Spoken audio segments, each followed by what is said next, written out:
right as I finished uploading this video to YouTube, I got the news that Michael Flynn was actually pardoned. Full pardon. So I had to film this little thing and edit it at the beginning. So keep in mind, the whole video was filmed before the news. Which means, clearly, I know what I'm talking about and I'm a prophet, so you should subscribe. So now, on with the video. In Republican politics, this sense that white males are victims. We're going to get into that. Donald Trump explores the possibility of pardoning Michael Flynn. Pardon Snowden trends on Twitter. Obama's bigotry is unmasked, and a mysterious monolith is found in Utah. Let's get into it.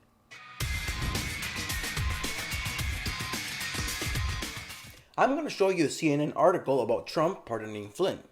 I want to show you the biases and just how badly written it is.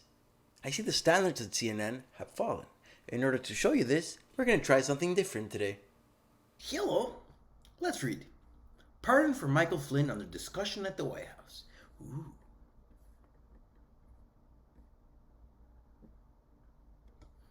The White House has discussed a possible pardon for Michael Flynn, President Donald Trump's first national security advisor, and others. 3 sources told CNN on Tuesday, and others. Am I missing something, or does that not make sense? Let's read on. However, those sources cautioned that Trump could change his mind about making such a move. I would write that a different way. There has been discussions about pardoning multiple people in the president's orbit, the sources told CNN. CNN previously reported that Flynn is among those likeliest to receive a pardon given history as a Trump... Okay, I can't.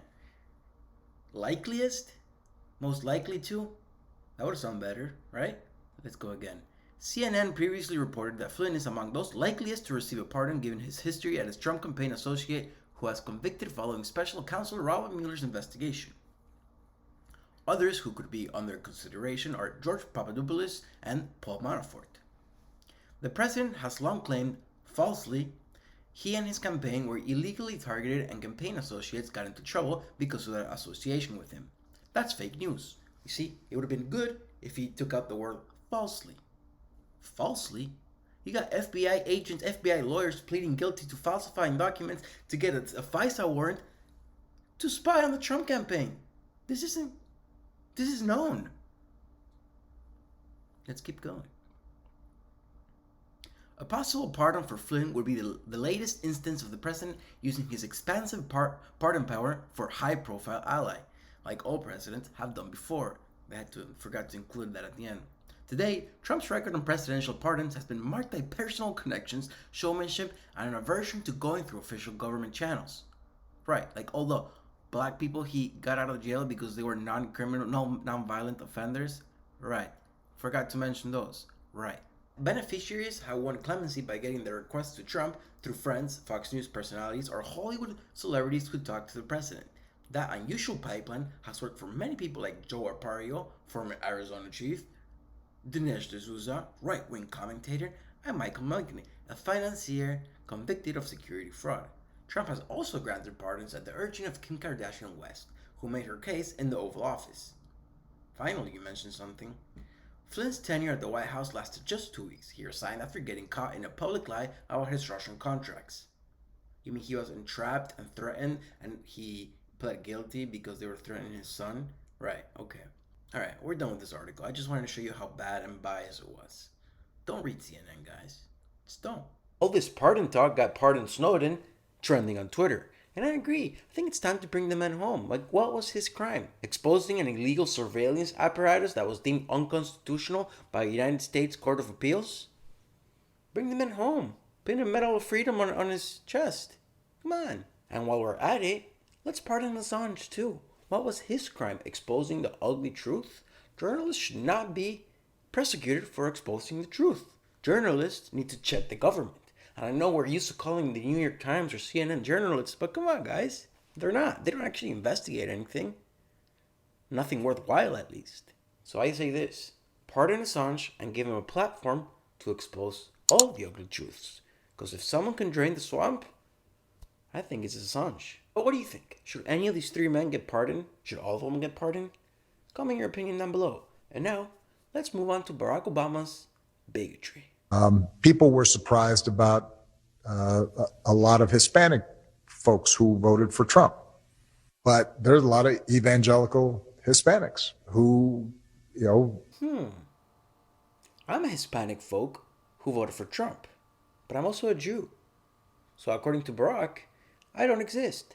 Let's keep listening to his bigotry.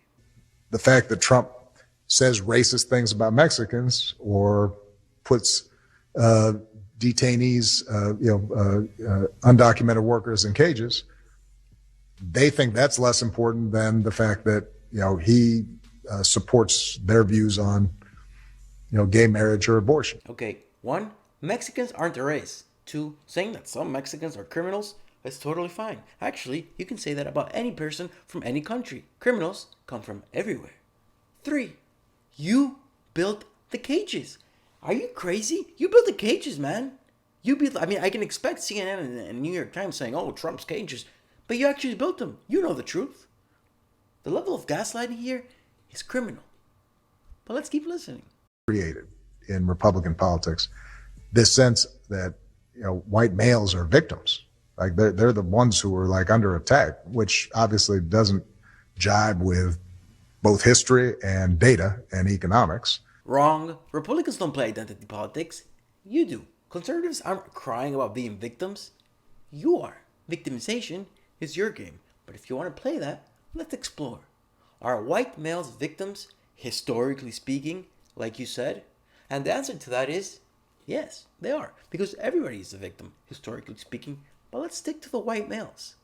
Barack, do you know where the word slave comes from? From white males. From white males being the slaves. Let me give you a brief history lesson. 9th century, Muslim conquest. A bunch of people in the Eastern Europe are enslaved. Those people are called Slavs. So Slavic is the term used for slave.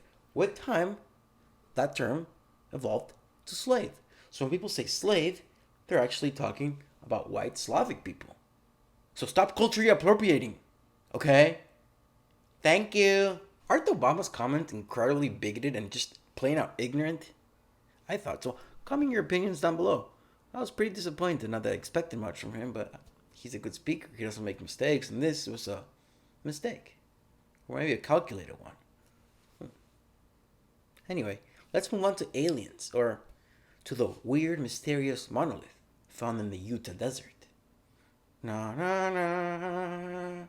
It starts like a good sci-fi movie in an area of Utah people actually call Mars of the Earth. The intrepid explorers go down to investigate the alien life form. Wildlife officials minding their own business, counting bighorn sheep from a helicopter last week, looked down and spotted this. What the heck is that? The crew landed the chopper and began to investigate, finding a shiny triangular monolith standing about 2 Earthlings high, solidly mounted to the rock. They've cut it in.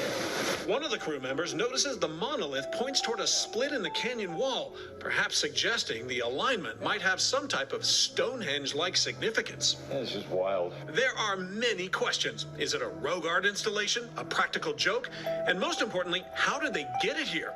Of course, it didn't take long for social media to conjure up theories about alien invasions. Even going down there, they were nervous, like were they going to get teleported to another dimension or something? Upon closer inspection, this is definitely a human-made object and placed there by their fellow human beings, and it's not anything other than somebody's attempt at maybe an art installation or something like that. Okay, as for the location, internet sleuths quickly jumped on the case, combing flight radar records and scanning satellite images. User Austin B. Grant claims the monolith is here, halfway between Canyonlands National Park and Moab, Utah. Comparing old and new images, he says it appears it showed up sometime between August 2015 and October 2016. Or could it have been here even longer? Based on what it's made out of, it could have looked like that even 50 years ago or more.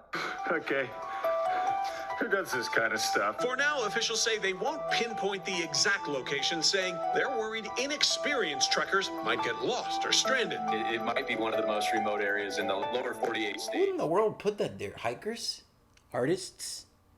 Aliens? And you know what I found more sketchy about this? The government said that they're not saying what the exact location of the mysterious monolith, out of fear that hikers will be stranded in the middle of the desert and die. Isn't that the exact thing that they would say if they found an alien craft or alien material and they wouldn't want the public to go and explore? That's the exact thing they'd say. Am I saying that's the reason? No. But sketchy. What do you think? Comment your opinion down below. Thank you for watching. Like, subscribe. See you next time.